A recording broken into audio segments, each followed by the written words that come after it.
तो मैं बता दूं कि अगर पूरे उत्तर प्रदेश ही नहीं, अगर देश का ब्राह्मण अगर मूड बना ले तो सरकार पलट भी सकती है, सरकार आ भी सकती है। इसको कहा जाता है ब्राह्मण सुदामा का भेष होता है। और ब्राह्मण जब परशुराम का फरसा उठा लेता है, जिसे बलिया के लोग आज हम बाइट में हमको बताए हैं कि बलिया का ब्राह्मण आज इस समय परशुराम तरह से समर्पित होकर के लगे हुए हैं। और आज का जो युवा वर्ग है, युवा वर्ग भी मर्माहत है, अग्निवीर योजना से मर्माहत है, लोगों में दहशत है कि संविधान। नमस्कार, मैं वंशराज और आप देख रहे हैं व्यक्ति भारत। मित्रों, आज उत्तर प्रदेश के मैं गाजीपुर जिला में हूँ। विधानसभा जहुराबाद लगता है और यहाँ के लोकसभा बलिया में पड़ता है। विधानसभा गाजीपुर का 2 सीट मोहम्मदाबाद और जहुराबाद बलिया लोकसभा में पड़ती है। और गाजीपुर एक संसदीय क्षेत्र है ये, जिसको आपको अच्छा तरह से पता है। आज हमारे साथ पूर्व जिला पंचायत सदस्य श्री राम नारायण यादव जी हैं। मैं इनसे कुछ लोकसभा बलिया और लोकसभा गाजीपुर दोनों जिलों के लोकसभा के प्रति 2024 के प्रति चुनावी चर्चा करना चाहूँगा। स्वागत है आपका हमारे चैनल में। क्या बहुत बहुत धन्यवाद। मैं राम नारायण यादव, पूर्व जिला पंचायत सदस्य इस क्षेत्र से रहा। जी, लोकसभा बलिया में पड़ता है और बलिया से भारतीय जनता पार्टी से चंद्रशेखर जी का पुत्र नीरज शेखर जी हैं और समाजवादी पार्टी से सनातन पांडे जी हैं और बहुजन समाज पार्टी से लल्लन यादव हैं। बलिया की जनता किसके ऊपर सेहरा बांध सकती है इस बार? बलिया की जनता में एक जुड़ाव है, लगाव है कि यहाँ पर जो समाजवादी पार्टी के जो प्रत्याशी हैं सनातन पांडे जी, सनातन पांडे जी के लिए इसलिए उनके प्रति सिंपैथी है कि अगले बार चुनाव जीतते हुए भी उनको हरा दिया गया और हराने के बाद उनको बेइज्जत भी किया गया, उनको मारा गया, उनकी गाड़ी का शीशा तोड़ा गया। इसलिए आदमी एक जागरूक है कि नहीं, इस बार सनातन पांडे के प्रति सिंपैथी है। उस समय भी सनातन पांडे जी के साथ लोग जागरूक थे। चुनाव वो एक बाइट में बोले भी हैं कि हम चुनाव हारे नहीं थे, हमें कुछ पार्टी के लोगों और कुछ प्रशासन के दबाव से मुझे चुनाव हरा दिया गया। इस बार भी वही सरकार है, वही जिला अधिकारी हैं, वही निर्वाचन अधिकारी हैं। तो इस बार किस तरह उनको फाइट आप समझते हैं? फाइट समझते हैं जो जनता जनमानस है, जनमानस और जो ब्राह्मण समाज है, लोग कहते हैं कि बीजेपी के साथ हैं, लेकिन ऐसी कोई बात नहीं है। ब्राह्मण समाज पूरे सनातन पांडे जी के साथ है और हर तरह से वो ब्राह्मण समाज को हम लोग देख रहे हैं क्षेत्र में तन मन धन से समर्पित होकर के सनातन पांडे जी को जिताने के लिए तैयार हैं। और सनातन पांडे जी भी कहे कि नहीं, इस बार मैं करो और मरो के साथ चुनाव लड़ूंगा। सनातन पांडे जी एक बाइट देते हैं कि जैसे 26 तारीख को गाजीपुर में एंट्री लिए और 27 तारीख को कार्यालय में कोई बाइट चली और उस बाइट में बाइट देते हैं कि इस बार अगर पब्लिक मुझे हरा करके भेज देगी तो मैं हाथ जोड़कर अभिवादन करूंगा। अगर पब्लिक मुझे नहीं हरा रही है तो या तो मेरी लाश, माने जनता नहीं मुझे अगर चुनाव में वोटिंग कर रही है, मैं प्रशासन मुझे हरा रही है, तो या तो मेरी लाश निकलेगी या जिलाधिकारी की लाश निकलेगी। क्या कितना सत्य है या गलत है? भाई, जवान है, कोई भी प्रत्याशी है या कोई भी है, बहुत मेहनत जिंदगी भर समर्पित होकर के किसी कार्य को करता है। तो वो जवान से थोड़ा सा जिलाधिकारी के प्रति जो आ गया मामला उनके जवान से, ऐसा नहीं होना चाहिए। लेकिन एक उनमें जागरूकता है कि नहीं भाई, हम करो मरो के साथ मैं चुनाव लड़ूंगा। यानी इस बार अखिलेश यादव जी उनके ऊपर भरोसा जताए हैं, उस भरोसे पर वो खरा उतरेंगे जैसे उतर जाएं। जो भी कुछ करना होगा, अगर प्रशासन उनके साथ अभद्रता करती है तो 1 इंच पीछे नहीं हटेंगे। कार्यकर्ता भी जी जहान से लगे हुए हैं, चाहे मतगणना स्थल हो, चाहे आज कासमाबाद में सम्मेलन था, हर तरह से समर्पित होकर के लगे हुए हैं। और आज का जो युवा वर्ग है, युवा वर्ग भी मर्माहत है, अग्निवीर योजना से मर्माहत है, लोगों में दहशत है कि संविधान बदला जाएगा, इसको भी लेकर के लोगों में दहशत है। तो इसलिए समाजवादी पार्टी और अखिलेश जी के प्रति लोगों में एक आस्था है, एक झुकाव है, इंडिया गठबंधन के प्रति एक लगाव, एक आस्था, एक झुकाव है।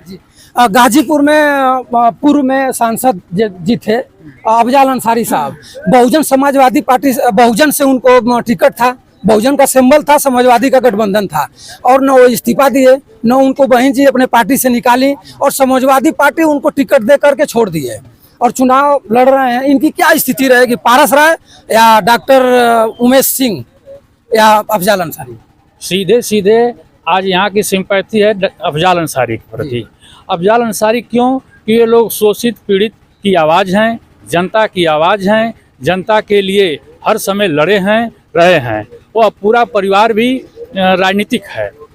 जी, बलिया के ब्राह्मण तो सनातन बाबा के पास एकदम जम करके प्रचार कर रहे हैं, लेकिन यहाँ सवाल उठता है कि गाजीपुर में ब्राह्मण क्या करेंगे? अफजाल के साथ रहेंगे या भाजपा के साथ रहेंगे या बहुजन के साथ रहेंगे? नहीं, सनातन पांडे जी को टिकट मिलने से बहुत प्रभावित हैं, ब्राह्मण समाज बहुत ही खुश है और यहाँ भी उसका असर पड़ेगा। टिकट जो मिला है सनातन पांडे जी को, उससे बहुत असर पड़ने जा रहा है। मैं गाजीपुर में उनको टिकट मिलने से यहाँ बहुत जबरदस्त असर है। पड़ेगा। ब्राह्मण मित्रों, मैं बता दूं कि अगर पूरे उत्तर प्रदेश ही नहीं, अगर देश का ब्राह्मण अगर मूड बना ले तो सरकार पलट भी सकती है, सरकार आ भी सकती है। इसको कहा जाता है ब्राह्मण सुदामा का भेष होता है। और ब्राह्मण जब परशुराम का फरसा उठा लेता है, जिसे बलिया के लोग आज हम बाइट में हमको बताए हैं कि बलिया का ब्राह्मण आज इस समय परशुराम का भूमिका निभा रहा है। और नेताजी ये बताइए कि गाजीपुर में मुख्तार अंसारी अब नहीं है, मुख्तार अंसारी चले गए। मुख्तार अंसारी के नहीं रहने से अफजाल अंसारी, अगर एक उनका कोई तारीख वारीख पड़ रही है, 3रा डेट पड़ चुका है, अगर ये जेल चले जाएंगे तो गाजीपुर तो फिर हार जाएगा। नहीं, देखिए, उनकी बेटी हैं, चुनाव लड़ने के लिए और क्षेत्र में भी घूम रहे हैं। वह राजनीतिक परिवार है, राजनीति के प्रति उनकी पूरी आस्था है और उस आस्था के प्रति लोगों में भी एक आस्था है कि भाई राजनीतिक परिवार है, इसका मैं इनका साथ दूंगा, तो उससे कोई असर नहीं पड़ेगा। या तो भाई साजिश है बीजेपी की कि नहीं, विपक्ष के नेताओं को प्रताड़ित किया जाए, जेल में डाला जाए, उनको तरह तरह से प्रताड़ना किया जाए। जैसे आजम खान साहब हैं, वो भी जेल में बंद हैं। तो ऐसे विपक्ष के नेता, उधर केजरीवाल जैसे दिल्ली के मुख्यमंत्री को, यहाँ झारखंड के मुख्यमंत्री को, हेमंत सोरेन को जेल में डाला गया है। तो यह सरकार तानाशाही रवैये पर उतारू है। इसलिए जनता में एक आक्रोश है, मोदी जी के प्रति एक आक्रोश है कि नहीं, जो भी वादा किए उसको पूरा नहीं किए। इससे इस समय लग रहा है कि बदलाव जरूर होगा। मोदी जी हर किसान को 6 महीने पर 2000 निधि देते हैं और 5 किलो राशन भी देते हैं। जनता आक्रोश कहाँ है? जनता तो पूरा मजे में एक परिवार में कम से कम 10-10, 15-15 यूनिट है, जाकर गेहूँ ला रही है और अग्निवीर की भर्ती निकाली दी है। अब इससे अच्छा मोदी जी क्या विकास करेंगे? देखिए, युवाओं में भी आक्रोश है, उनको नौकरी नहीं मिल रही है। केवल गेहूं से और पैसे से नहीं, हमको चाहिए शिक्षा, रोजगार। शिक्षा में जैसे MBBS की डिग्री है, पॉलिटेक्निक की डिग्री है, इंजीनियरिंग कॉलेजों में बहुत फीस बढ़ गई है, जो गरीब परिवार के बच्चे नहीं पढ़ पा रहे हैं।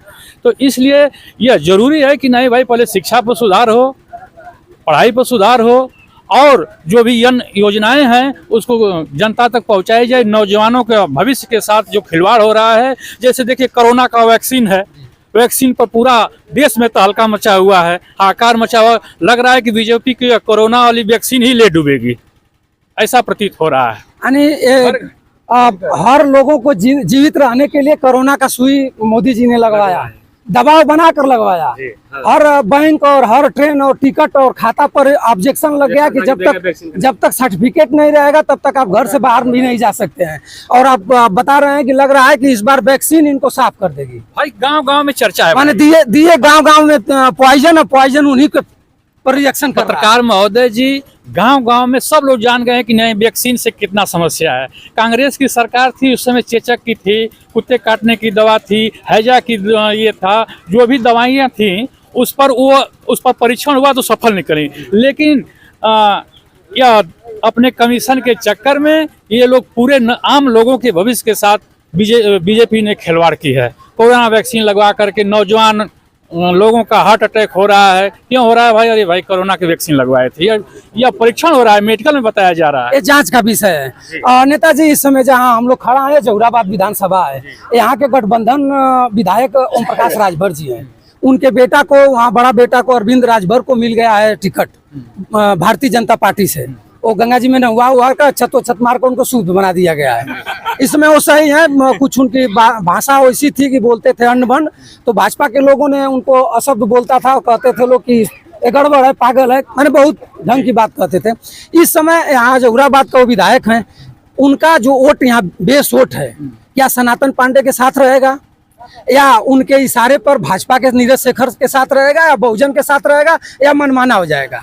कुछ क्या आपको यहाँ क्या दिखाई दे रहा है? जहुराबाद में उनका वहाँ से विधायक हैं तो यहाँ के लोगों से लगाव है, लेकिन कोई यह नहीं है कि जैसे अब विधायकी के चुनाव तो है नहीं, ये लोकसभा का चुनाव है, अपना जो जनमानस है कुछ प्रतिशत में राजभर भी नेता हम लोगों के दल पार्टी में है, इंडिया गठबंधन में है, उसका भी प्रभाव पड़ेगा। इधर सलेमपुर से रमाशंकर राजभर विद्यार्थी जी को टिकट दिया गया है। तो एक समाजवादी पार्टी और इंडिया गठबंधन के प्रति लोगों में आस्था है, झुकाव है, और यह चुनाव पूर्वांचल में बहुत ही अच्छी स्थिति में इंडिया गठबंधन का चल रहा है।